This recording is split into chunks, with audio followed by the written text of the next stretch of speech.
Hi, my name is Deetya Potakamuri. I'm a high school senior, and today I'll be presenting the Journey to Alzheimer's Disease Diagnosis and Beyond through different perspectives. Overview. Here's an overview of the presentation. Introduction. So, dementia is a general term that characterizes progressive cognitive decline leading to problems with memory, thinking, personality, mood, behavior, and more.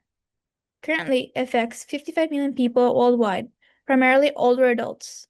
Age is a significant risk factor for dementia, and as someone becomes older, the risk of developing dementia increases.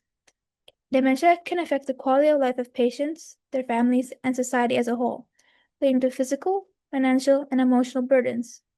This is going to be especially a problem with the projected rise in dementia cases in the next 30 years, up to about 152 million people affected by 2050.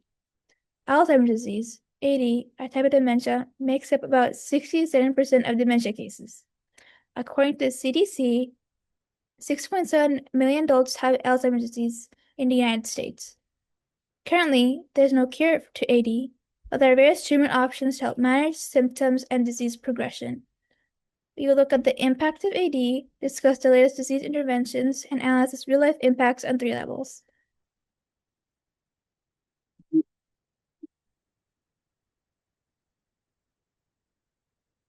Here is a visual to demonstrate the growing impact of dementia and AD. By the 2050s, cases are expected to triple as our human population skews older.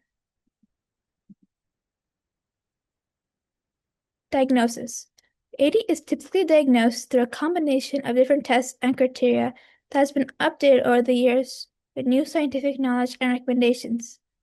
Tests done include cognitive tests, blood tests, tests with the cerebral spinal fluid, CSF, psychiatric evaluations, brain scans, and more.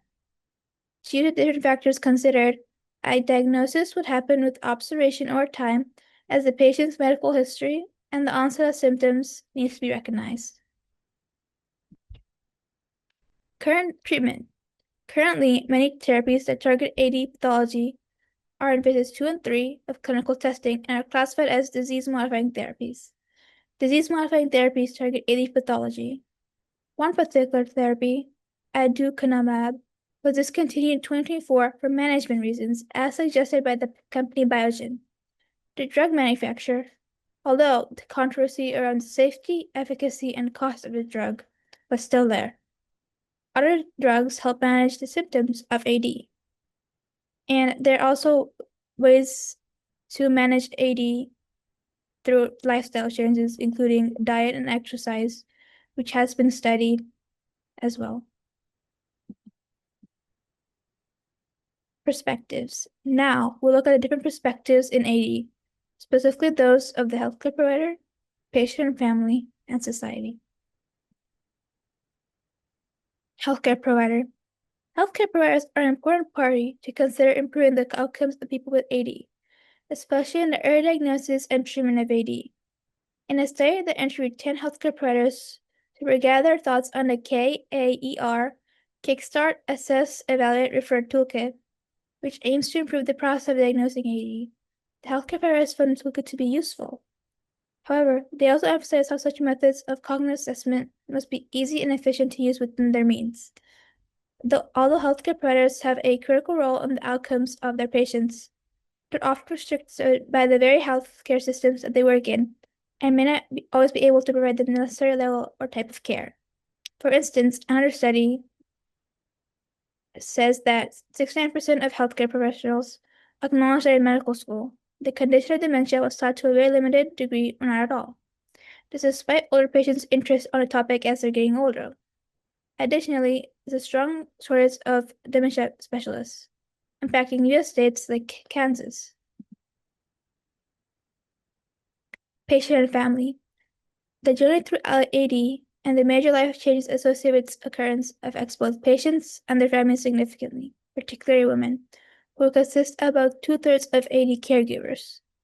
Additionally, according to a case control study in northern Italy, women were shown to have a higher risk of developing AD compared to men.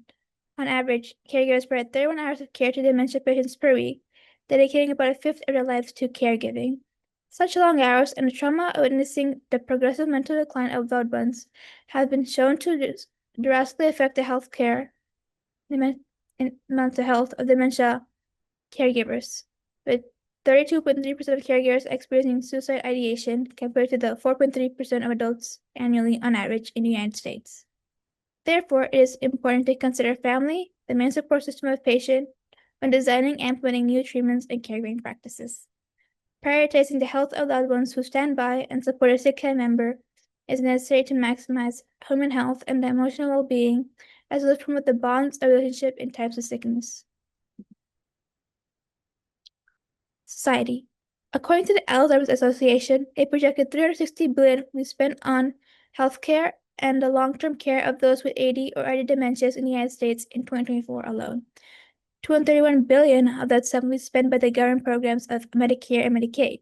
If the no major developments in dementia care or treatment, cost of disease will increase to almost $1 trillion by 2050, increasing both out-of-pocket and government spending on their Medicare and Medicaid. These staggering costs could potentially bankrupt Medicare and Medicaid, especially with the projected increase in AD and or dementias in the next few decades. This increase in dementia can be attributed to the aging world population, which is caused by the greater lifespans due to medical advancements and the coming decades. And this will lead to a greater proportion of older retired individuals compared to younger working ones.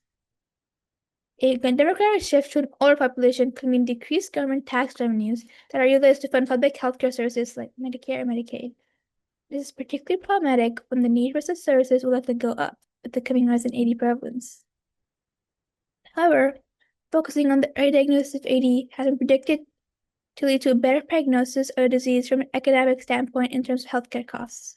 In the scenario where AD is diagnosed with a greater frequency in the mild cognitive impairment MCI stage, it is projected there will be a cumulative $700 in savings in the United States, in which $5.6 trillion will be saved in Medicare and Medicare costs from the early diagnosis among those who are alive in 2018 who go on to develop AD.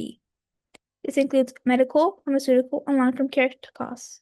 Therefore, working towards early diagnosis of AD is essential for lowering healthcare costs for Americans with AD and reducing the costs burden on crucial American health insurance programs.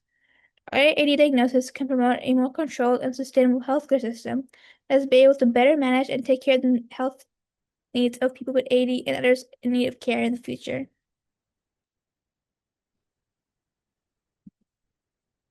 Thank you for listening.